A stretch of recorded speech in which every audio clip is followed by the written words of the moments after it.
നമസ്കാരം. എല്ലാ പ്രേക്ഷകർക്കും ലേറ്റ് എഡിഷനിലേക്ക് സ്വാഗതം. ഞാൻ MP രസ്ന. നോക്കാം വിശദമായ റിപ്പോർട്ടുകൾ. തിരുവനന്തപുരത്ത് 2 പേർക്ക് പാമ്പ് കടിയേറ്റു. കിളിമാനൂർ തൊളിക്കുഴി സ്വദേശി സരിതയ്ക്ക് വീട്ടുമുറ്റത്തെ പൈപ്പിൽ നിന്ന് വെള്ളമെടുക്കുന്നതിനിടെയാണ് പാമ്പ് കടിയേറ്റത്. യുവതിയെ ICUവിൽ പ്രവേശിപ്പിച്ചു. പൂജപ്പുരയിൽ വീട്ടമ്മയ്ക്ക് പാമ്പ് കടിയേറ്റു. ചെങ്ങളൂർ സ്വദേശി സിന്ധുവിനെ തിരുവനന്തപുരം ജനറൽ ആശുപത്രിയിൽ പ്രവേശിപ്പിച്ചു. റിനു ശ്രീധറുണ്ട് തിരുവനന്തപുരത്ത് നിന്ന്. റിനു, ഈ പാമ്പ് കടിയേറ്റുള്ള അപകടങ്ങൾ ഇത് ദിനംപ്രതി അനുദിനം വർദ്ധിച്ചുകൊണ്ടിരിക്കുകയാണ്. ഇപ്പോൾ ഇത് 2 പേർക്ക് പാമ്പ് കടിയേറ്റിരിക്കുന്നു. ഇവരുടെ ആരോഗ്യനില എങ്ങനെയുണ്ട്?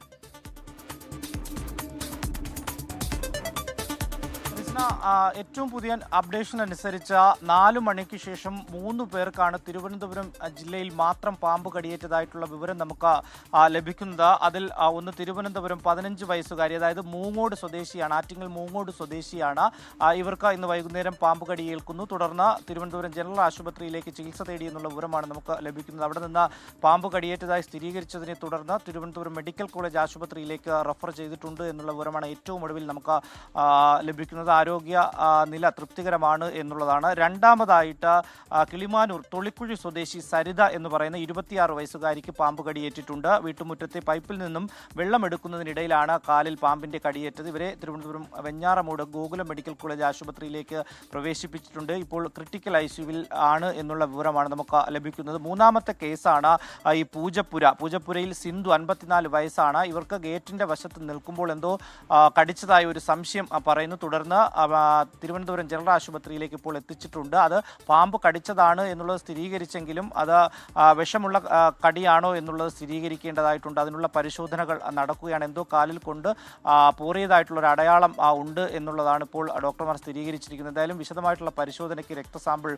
ശേഖരിച്ചിട്ടുണ്ട്. എന്തായാലും രസ്ന സൂചിപ്പിച്ചതുപോലെ തന്നെ കനത്ത ചൂടാണ് അന്തരീക്ഷത്തിൽ. അതുകൊണ്ട് തന്നെ പാമ്പുകൾ ഈ മാളങ്ങളിൽ നിന്നൊക്കെ തന്നെ പുറത്തേക്ക് ഇറങ്ങുന്നു. ഈ അടുത്ത ദിവസങ്ങളിലായിട്ട് നിരവധി പേരെ കടിച്ചതായി വിവരമുണ്ട്. ചിറയൻകീഴിൽ നമുക്കറിയാം 8 വയസ്സുകാരൻ ദിക്ഷലിനെ പാമ്പ് കടിയേറ്റ് ദിക്ഷൽ മരിക്കുന്ന ഒരു സാഹചര്യം ഉണ്ടായതിൽ ദിനം പ്രതി പാമ്പ് കടിക്കുന്നവരുടെ എണ്ണത്തിൽ വർധനവുണ്ട് എന്നുള്ളത് തന്നെയാണ് ലഭിക്കുന്ന വിവരങ്ങളും കണക്കുകളും സൂചിപ്പിക്കുന്നത്. ശരി, റിനു ശ്രീധറാണ് തിരുവനന്തപുരത്ത് നിന്ന് വിശദാംശങ്ങൾ നൽകിയത്. അടുത്ത റിപ്പോർട്ടിലേക്കാണ്. സംസ്ഥാനത്ത് ഇന്ന് പാമ്പ് കടിയേറ്റ് 2 മരണം. കണ്ണൂർ പട്ടുവം സ്വദേശി നഫീസ, ഇടുക്കി കാഞ്ഞാർ സ്വദേശി വിശാലാക്ഷി എന്നിവരാണ് മരിച്ചത്. വിവിധയിടങ്ങളിൽ ഇന്നും ആളുകൾക്ക് പാമ്പ് കടിയേറ്റു. കണ്ണൂർ പട്ടുവം മുതുകുട സ്വദേശി നഫീസയ്ക്ക് വെള്ളിയാഴ്ചയാണ് പാമ്പിന്റെ കടിയേറ്റത്. വെള്ളിക്കെട്ടനാണ് കടിച്ചത്. ആശുപത്രിയിൽ എത്തിച്ച ശേഷമാണ് പാമ്പ് കടിയേറ്റതെന്ന് മനസ്സിലായതെന്ന് അയൽവാസികൾ. വെള്ളിയാഴ്ച ഉച്ചക്കാണ് കടിയേറ്റത്. പക്ഷെ പാമ്പാന്നുള്ളത് ആരും കണ്ടിട്ടുണ്ടായിരുന്നില്ല. അപ്പം അവരുടെ മകളുടെ മകന് പള്ളിയിൽ പോയിട്ട് വരുമ്പോൾ പറഞ്ഞു, എനിക്ക് കഴിയുന്നില്ല, ക്ഷീണാമെന്ന് പറഞ്ഞിട്ട് അവിടെ കടന്നിട്ടുണ്ടായത്. അപ്പോൾ അപ്പാടന്നെ എൻ്റെ ഉമ്മ നാട്ടിലുണ്ടായിരുന്നില്ല, പുറത്ത് ജോലിക്ക് വന്നതാണ്. അപ്പം അങ്ങനെ അവരെ വിളിച്ചു, അവർ വന്ന് ഹോസ്പിറ്റലിൽ കൊണ്ടുപോയി. പരിയാരം മെഡിക്കൽ കോളേജിൽ ചികിത്സയിൽ ഇരിക്കെയാണ് മരണം. ഇടുക്കി കാഞ്ഞാർ സ്വദേശി വിശാലാക്ഷിക്ക് വീടിന് സമീപത്ത് വെച്ചാണ് പാമ്പ് കടിയേറ്റത്. ആശുപത്രിയിൽ എത്തിച്ചെങ്കിലും ജീവൻ രക്ഷിക്കാനായില്ല. ഇതോടെ കഴിഞ്ഞ 8 ദിവസത്തിനുള്ളിൽ പാമ്പ് കടിയേറ്റ് മരിച്ചവർ 7 ആയി. എറണാകുളം ചെറായിയിലെ റിസോർട്ടിൽ താമസിക്കാനെത്തിയ കോയമ്പത്തൂർ സ്വദേശിയായ യുവതിക്ക് പാമ്പ് കടിയേറ്റു. യുവതി അപകടനില തരണം ചെയ്തു. തിരുവനന്തപുരം മൂങ്ങോട് 15-കാരിക്ക് പാമ്പ് കടിയേറ്റു. കൊല്ലം രാമൻകുളങ്ങരയിൽ ഒരാളെ പാമ്പ് കടിച്ചു. വിഷമില്ലാത്ത ചുരട്ട ഇനത്തിൽപ്പെട്ട പാമ്പാണ് കടിച്ചത്. പത്തനംതിട്ട മല്ലപ്പള്ളിയിൽ 51-കാരന് അണലിയുടെ കടിയേറ്റു. തിരുവല്ല കുറ്റപ്പുഴയിൽ ATM കൗണ്ടറിനുള്ളിൽ പാമ്പിനെ കണ്ടു. തൃശൂർ കോടാലിയിൽ പാമ്പ് കടിയേറ്റ 10 വയസ്സുകാരന്റെ ചികിത്സാ ചെലവ് സർക്കാർ വഹിക്കുമെന്ന് മുഖ്യമന്ത്രിയുടെ ഓഫീസ് അറിയിച്ചു. അനോഷിന്റെ സഹോദരൻ ആൾജോ പാമ്പ് കടിയേറ്റ് മരിച്ചിരുന്നു. വിവിധ ബ്യൂറോകൾക്കൊപ്പം ന്യൂസ് ഡെസ്ക് 24. ആലപ്പുഴ കായംകുളത്ത് യുവതി പാമ്പ് കടിയേറ്റ് മരിച്ചിരുന്നു. ആ സംഭവത്തിൽ ഇപ്പോൾ കായംകുളം താലൂക്ക് ആശുപത്രിക്കെതിരെ ഗുരുതര ആരോപണവുമായി കുടുംബം രംഗത്ത് വന്നിരിക്കുകയാണ്. സെലീനയ്ക്ക് ആവശ്യമായ ചികിത്സ നൽകിയില്ല എന്നാണ് പിതാവ് സമീറിന്റെ പരാതി. വിഷയത്തിൽ മുഖ്യമന്ത്രിക്കും ആരോഗ്യമന്ത്രിക്കും കുടുംബം പരാതി നൽകും. ബന്ധുവിന്റെ വിവാഹ സൽക്കാര ചടങ്ങിൽ പങ്കെടുത്തു മടങ്ങവെ വ്യാഴാഴ്ച വൈകിട്ടാണ് സെലീനയ്ക്ക് പാമ്പ് കടിയേറ്റത്. ഉടൻ തന്നെ കായംകുളം താലൂക്ക് ആശുപത്രിയിൽ പ്രവേശിപ്പിച്ചു. കടിച്ചത് പാമ്പ് തന്നെയെന്ന് സ്ഥിരീകരിക്കാനാകാത്തതോടെ ചികിത്സ വൈകി. ആന്റിവെനം നൽകാനായില്ല. രക്തപരിശോധനാ ഫലത്തിനായി കാത്തിരിക്കുന്നതിനിടെ ശുചിമുറിയിൽ പോയ സെലീന കുഴഞ്ഞു വീണ് മരിക്കുകയായിരുന്നു. ഡോക്ടേഴ്സോ നഴ്സോ തിരിഞ്ഞു നോക്കിയില്ലെന്നാണ് പിതാവ് സമീറിന്റെ പരാതി. ആവശ്യമായ ചികിത്സ നൽകുന്നതിലും വീഴ്ചയെന്ന ആരോപണം. എന്തെങ്കിലും കുഴപ്പമുണ്ടെങ്കിൽ പറഞ്ഞു, ഞാൻ വേറെ എവിടെയെങ്കിലും കൊണ്ടുപോകാം എന്ന് പറഞ്ഞപ്പോൾ പറഞ്ഞു നോക്കട്ടെ എന്ന് പറഞ്ഞപ്പോൾ ഒരു ഡോക്ടർ അപ്പുറത്തുനിന്ന് വന്ന് പുള്ളിക്കാരൻ നെഞ്ചമർത്തിയപ്പോൾ ECG എടുക്കുന്ന കുറച്ച് വന്ന് ECG എടുത്തപ്പോൾ ലൈൻ നേരെയാ വരും. അത് കഴിഞ്ഞപ്പോൾ ഞാൻ പറയുന്നത് നമുക്ക് വേറെ കൊണ്ടുപോകാം. ആംബുലൻസ് സാറിനെ പെട്ടെന്ന് വിളിച്ചു, അയാൾ ഓടി വന്ന് സെച്ചരം കൊണ്ടുപോയി പറയും ഇനി എവിടെ കൊണ്ടുപോകാൻ, ആൾ മരിച്ചു പോകും. ആശുപത്രിയിലെത്തിക്കുമ്പോൾ പാമ്പ് കടിച്ചതിന്റെ ലക്ഷണങ്ങൾ ഇല്ലെന്നായിരുന്നു ആശുപത്രി RMA ഡോക്ടർ ശ്രീപ്രസാദിന്റെ വിശദീകരണം. എന്നാൽ ഇത് തള്ളുന്നതായിരുന്നു പോസ്റ്റ്മോർട്ടം റിപ്പോർട്ട്. കാലിൽ പാമ്പ് കടിച്ചതിന്റെ അടയാളവും ശരീരത്തിൽ കടും നീലനിറവും കണ്ടെത്തി. ഇതോടെയാണ് ചികിത്സാ പിഴവ് ആരോപണം കുടുംബം ആവർത്തിക്കുന്നത്. മരണാനന്തര ചടങ്ങുകൾ കഴിയുന്ന മുറയ്ക്ക് നാളെ മുഖ്യമന്ത്രിക്കും ആരോഗ്യമന്ത്രിക്കും പരാതി നൽകാനാണ് തീരുമാനം. 24 ആലപ്പുഴ. സംസ്ഥാനത്ത് ചൂടിന് ഒരു ശമനമില്ലാതെ തുടരുകയാണ്. ആ റിപ്പോർട്ടിലേക്കാണ്. സംസ്ഥാനത്ത് ശമനമില്ലാതെ കൊടും ചൂട് തുടരുന്നു. ഇടുക്കിയും വയനാടും ഒഴികെയുള്ള ജില്ലകളിൽ യെല്ലോ അലർട്ട് തുടരും. പാലക്കാട്, പത്തനംതിട്ട ജില്ലകളിലായി 4 പേർക്ക് സൂര്യാതപമേറ്റു. തിരുവനന്തപുരം പാറശാല റെയിൽവേ സ്റ്റേഷനു സമീപം മധ്യവയസ്കനെ മരിച്ച നിലയിൽ കണ്ടെത്തിയത് സൂര്യാഘാതമേറ്റാണെന്ന് സംശയമുണ്ട്. കൊടും ചൂടിൽ ജനജീവിതം ദുസ്സഹമാവുകയാണ്. ഇന്നും നാളെയും പാലക്കാട് ജില്ലയിൽ 40-ഉം കൊല്ലത്ത് 39 ഡിഗ്രി സെൽഷ്യസ് വരെയും താപനില ഉയരും. വയനാടും ഇടുക്കിയും ഒഴികെ 12 ജില്ലകളിലും യെല്ലോ മുന്നറിയിപ്പുണ്ട്. പാലക്കാട് ജില്ലയിൽ 3 പേർക്ക് സൂര്യാതപമേറ്റു. ലക്കിടി കൂട്ടുപാതയിൽ ഓട്ടോറിക്ഷ ഡ്രൈവർ ജയനും ഒറ്റപ്പാലം സ്വദേശി ജയശ്രീ, അട്ടപ്പാടി സ്വദേശി പളനിസ്വാമി എന്നിവർക്കാണ് സൂര്യാതപമേറ്റത്.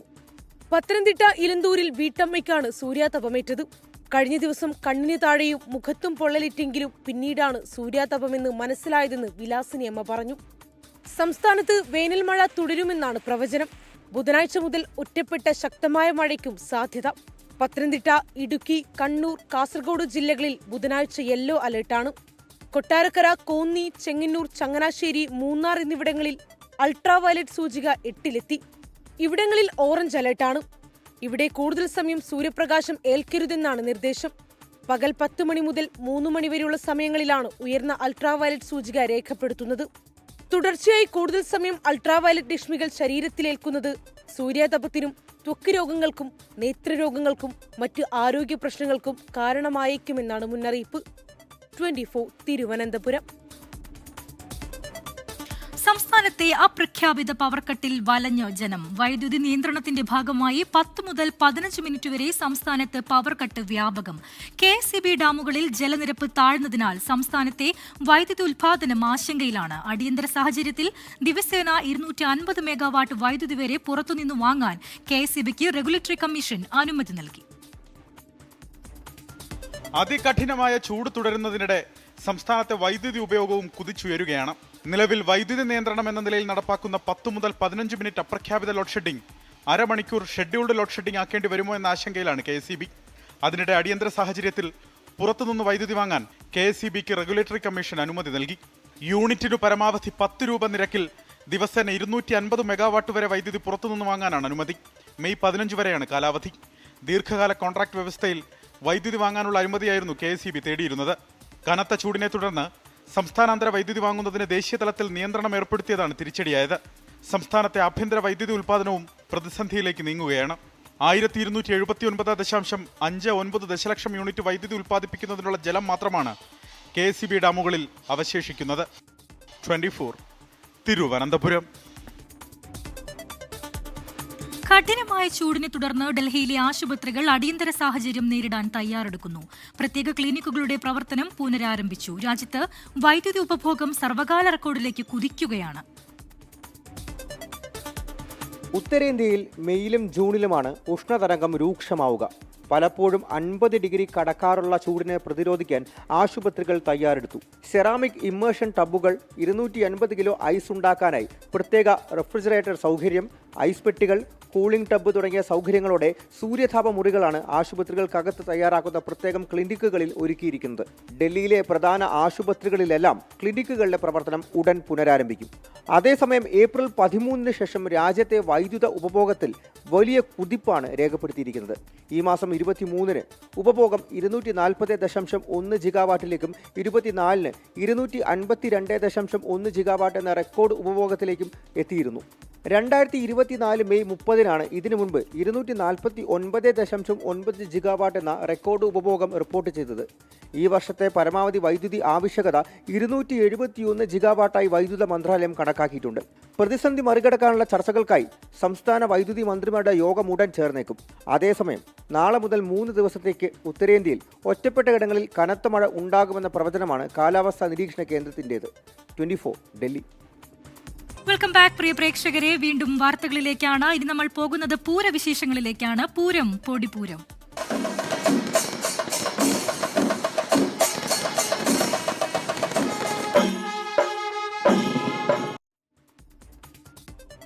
പ്രൗഢ ചോരാതെ തൃശൂർ പൂരത്തിന് ആവേശമായി കുടമാറ്റവും ഇലഞ്ഞിത്തറമേളവും. മുണ്ടത്തിക്കോട് വെടിക്കെട്ട് പൂര അപകടത്തിന്റെ പശ്ചാത്തലത്തിൽ 15 മിനിറ്റാണ് കുടമാറ്റം നടന്നത്.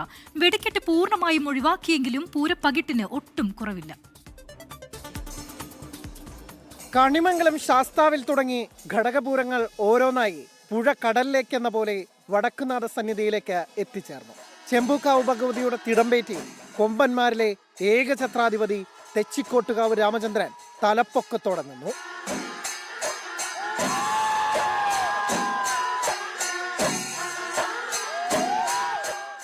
തിരുവമ്പാടിയിൽ നിന്ന് മഠത്തിൽ വരവ്. കോങ്ങാട് മധുവിന്റെ പ്രമാണിത്വത്തിൽ പഞ്ചവാദ്യ സദ്യ.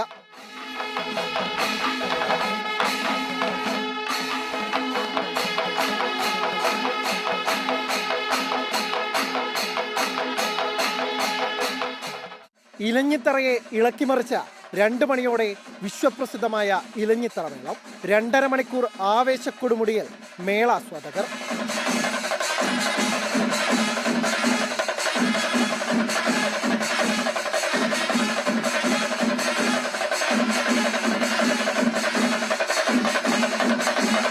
തുടർന്ന് തെക്കോട്ടിറക്കം. ആദ്യം പാറമേക്കാവും പിന്നീട് തിരുവമ്പാടിയും. ഗജവീരന്മാർ മുഖാമുഖം നിന്നു. നയനമനോഹരമായ കുടമാറ്റം തൃശൂർ പൂരത്തിന്റെ തിലകക്കുറിയായി.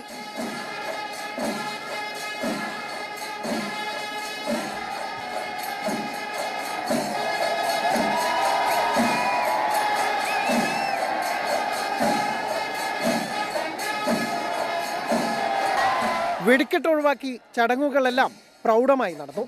നാളെ ഭഗവതിമാർ ഉപചാരം ചൊല്ലിപ്പിരിയും. പിന്നെ അടുത്ത വർഷത്തേക്കുള്ള കാത്തിരിപ്പ്.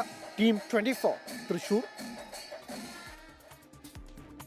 തൃശൂർ പൂരത്തിന് നാളെ സമാപനമാകും. നാളെ പാറമേക്കാവിന്റെയും തിരുവമ്പാടി വിഭാഗത്തിന്റെയും എഴുന്നള്ളിപ്പ് നടക്കും. ശേഷം 11 മണിയോടെ ഭഗവതിമാർ ഉപചാരം ചൊല്ലിപ്പിരിയും. ആയിരങ്ങളാണ് ശ്രീമൂലസ്ഥാനത്തെ ഉപചാരം ചൊല്ലിപ്പിരിയൽ ചടങ്ങ് കാണാൻ എത്തിച്ചേരാറുള്ളത്. മറ്റു വാർത്തകളിലേക്കാണ്. BJPയിലേക്ക് കൂറുമാറിയ 7 MP-മാരെ അയോഗ്യരാക്കണമെന്നാവശ്യപ്പെട്ട് ആം ആദ്മി പാർട്ടി. സഞ്ജയ് സിംഗ് MP രാജ്യസഭാ അധ്യക്ഷൻ CP രാധാകൃഷ്ണന് കത്തു നൽകി. ആം ആദ്മി പാർട്ടിയിലെ കൊഴിഞ്ഞുപോക്ക് തടയാൻ MLA-മാരുമായി അരവിന്ദ് കെജ്രിവാൾ ചർച്ച നടത്തും. അതേസമയം പാർട്ടി വിട്ട MP-മാർക്ക് എതിരെ പ്രതിഷേധം ശക്തമാണ്.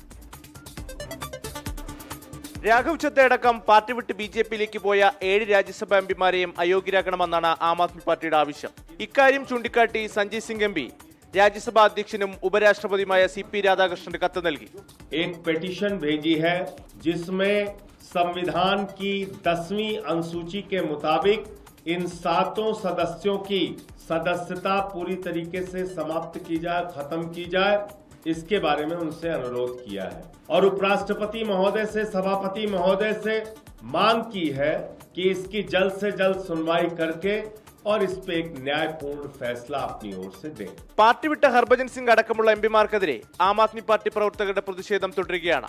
പിന്നാലെ ഹർഭജൻ സിംഗിന്റെ സുരക്ഷ Z+ കാറ്റഗറിയായി കേന്ദ്രമുയർത്തി. അതിനിടെ കൂടുതൽ നേതാക്കൾ പാർട്ടി വിടുന്നത് തടയാൻ ആം ആദ്മി പാർട്ടി നീക്കങ്ങൾ ആരംഭിച്ചു. പഞ്ചാബിലെയും ഡൽഹിയിലെയും MLA-മാരുമായി കൺവീനർ അരവിന്ദ് കെജ്രിവാൾ ചർച്ച നടത്തും. കേജ്രിവാൾ ഉൾപ്പെടെയുള്ള മുൻനിര നേതാക്കൾ സംഘടനാ രംഗത്ത് സജീവമല്ലെന്ന ആക്ഷേപം പാർട്ടിക്കുള്ളിൽ നിന്ന് ഉയർന്ന പശ്ചാത്തലത്തിലാണ് നീക്കം. 24 ഡൽഹി. വീണ്ടും വാർത്തകളിലേക്കാണ്. ഇറാനുമായുള്ള സമാധാന ചർച്ചയ്ക്ക് വാതിൽ തുറന്ന് ട്രംപ്. യുദ്ധം അവസാനിപ്പിക്കാനുള്ള ചർച്ചയ്ക്ക് താൽപര്യമുണ്ടെങ്കിൽ ഇറാന് അമേരിക്കയെ വിളിക്കാമെന്ന് ട്രംപ്. സംസാരിക്കണമെങ്കിൽ ഇറാന് നേരിട്ട് തന്നെ ഫോണിൽ വിളിക്കാം. ഫോക്സ് ന്യൂസിന് നൽകിയ അഭിമുഖത്തിലാണ് ട്രംപ് ഇക്കാര്യം അറിയിച്ചത്. അമേരിക്കൻ പ്രസിഡന്റ് ഡൊണാൾഡ് ട്രംപ് പങ്കെടുത്ത അത്താഴ വിരുന്നിനിടെ വാഷിംഗ്ടണിൽ ഹോട്ടലിൽ വെടിവെപ്പ്. വാഷിംഗ്ടൺ ഹിൽട്ടൺ ഹോട്ടലിന്റെ ബാൾ റൂമിന് പുറത്താണ് വെടിവെപ്പുണ്ടായത്. കാലിഫോർണിയയിൽ നിന്നുള്ള 31-കാരനാണ് അക്രമി. തന്നെ ലക്ഷ്യമിട്ടാണ് ആക്രമണമെന്ന് വൈറ്റ് ഹൌസിൽ മാധ്യമങ്ങളെ കണ്ട ട്രംപ് പറഞ്ഞു.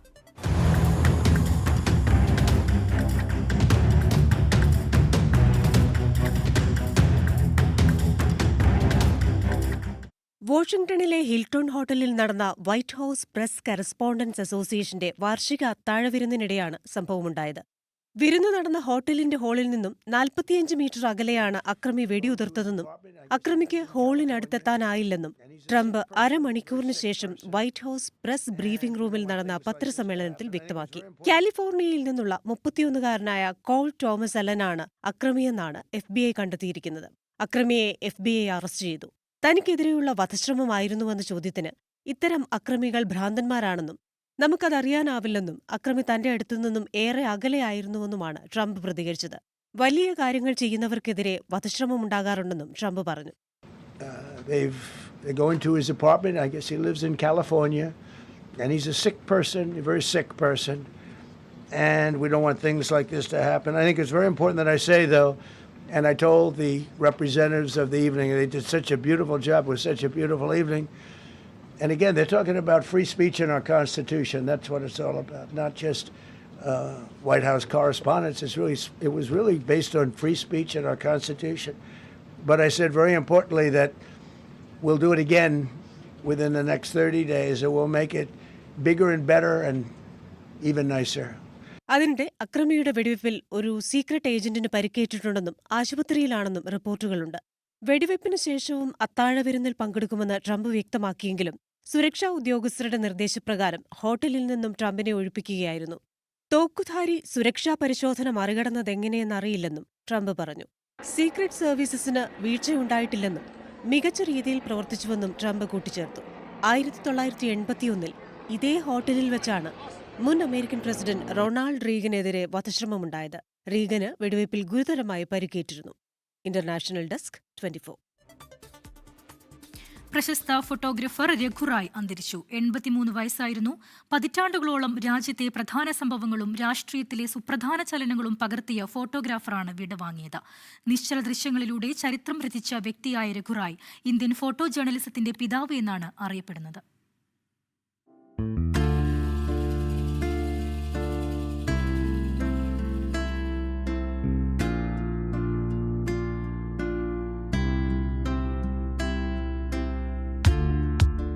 ഇന്ത്യയുടെ ആത്മാവിനെ ക്യാമറക്കണ്ണുകളിലൂടെ ലോകത്തിന് കാട്ടിക്കൊടുത്ത അപൂർവ പ്രതിഭാശാലി രഘുറായ്. നിശ്ചല ഫ്രെയിമുകളിലൂടെ ജീവിതത്തിന്റെ ചടുലതയെയും ആത്മാവിനെയും രഘുറായ് ചിത്രങ്ങളിലേക്ക് ആവാഹിച്ചു. 1984-ലെ ഭോപ്പാൽ ദുരന്തത്തിന്റെ ചിത്രങ്ങളാണ് രഘുറായിയെ ലോകശ്രദ്ധയിൽ എത്തിച്ചത്. ഭോപ്പാൽ ദുരന്തത്തിന്റെ ഭീകരതയും വേദനയും വിളിച്ചോതുന്ന രഘുറായിയുടെ കറുപ്പും വെളുപ്പും ചിത്രങ്ങൾ ലോകത്തെ പിടിച്ചുലച്ചു. ദുരന്തത്തിൽ മരിച്ച ഒരു കുഞ്ഞിനെ അടക്കം ചെയ്യുന്ന ചിത്രം ചരിത്രത്തിലെ തന്നെ ഏറ്റവും വേദനയേറിയ ദൃശ്യങ്ങളിലൊന്നായി നിലനിൽക്കുന്നു.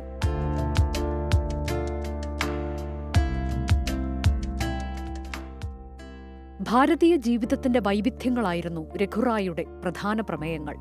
മദർ തെരേസ, ഇന്ദിരാഗാന്ധി, സത്യജിത് റേ, പണ്ഡിറ്റ് രവിശങ്കർ തുടങ്ങിയവരുടെ ജീവിതം രഘുറായ് ക്യാമറയിൽ പകർത്തി. തിരുവോരങ്ങൾ, ഉത്സവങ്ങൾ, ഗ്രാമീണ ജീവിതം എന്നിവയിലൂടെ ഇന്ത്യയിലെ സാധാരണക്കാരുടെ ജീവിതത്തിന്റെ നേർചിത്രം രഘുറായ് ലോകത്തിനു മുന്നിലെത്തിച്ചു. കാശിയും ഹിമാലയവും രഘുറായിയുടെ ലെൻസിലൂടെ പുതിയ അർത്ഥങ്ങൾ കണ്ടെത്തി. ഫോട്ടോഗ്രഫി എന്നത് ഒരു നിമിഷത്തെ അതിന്റെ പൂർണ്ണതയിൽ തടവിലാക്കുന്ന കലയും അനുഭവവും എന്നാണ് രഘുറായ് പറഞ്ഞിരുന്നത്.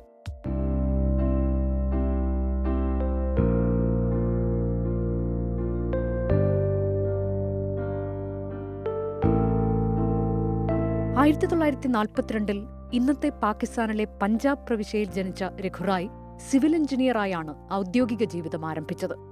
1965 23-ാം വയസ്സിൽ ഫോട്ടോഗ്രഫിയിലേക്ക് തിരിഞ്ഞു. 1966 ദി സ്റ്റേറ്റ്സ്മെനിലാണ് തുടക്കം. പിന്നീട് സൺഡേ മാഗസീന്റെയും ഇന്ത്യ ടുഡേ മാഗസീന്റെയും ഫോട്ടോ എഡിറ്ററായി പ്രവർത്തിച്ചു. 1977 ലോകപ്രശസ്ത ഫോട്ടോഗ്രഫി കൂട്ടായ്മയായ മാഗ്നം ഫോട്ടോസിലേക്ക് ഇതിഹാസ ഫോട്ടോഗ്രാഫർ ഹെൻറി കാർട്ടിയർ ബ്രസൻ രഘുറായിയെ നാമനിർദ്ദേശം ചെയ്തു. ഈ നേട്ടം കൈവരിക്കുന്ന ആദ്യ ഇന്ത്യക്കാരനായിരുന്നു രഘുറായ്. 1972 രാജ്യം പത്മശ്രീ നൽകി ആദരിച്ചു. ഫോട്ടോഗ്രഫി മേഖലയിലെ നിരവധി അന്താരാഷ്ട്ര പുരസ്കാരങ്ങളും രഘുറായ് നേടിയിട്ടുണ്ട്. ഇന്ത്യൻ ഫോട്ടോഗ്രഫിയിലെ വിഗ്രഹപുരുഷനെയാണ് രഘുറായിയുടെ വിയോഗത്തിലൂടെ ഇന്ത്യക്ക് നഷ്ടമായത്. Research desk 24. ഇതോടുകൂടി ലേറ്റ് എഡിഷൻ പൂർത്തിയാവുകയാണ്. ഇനി ഗൾഫ് ടുഡേയിൽ ശ്രീനിധി ചേരും. നമസ്കാരം.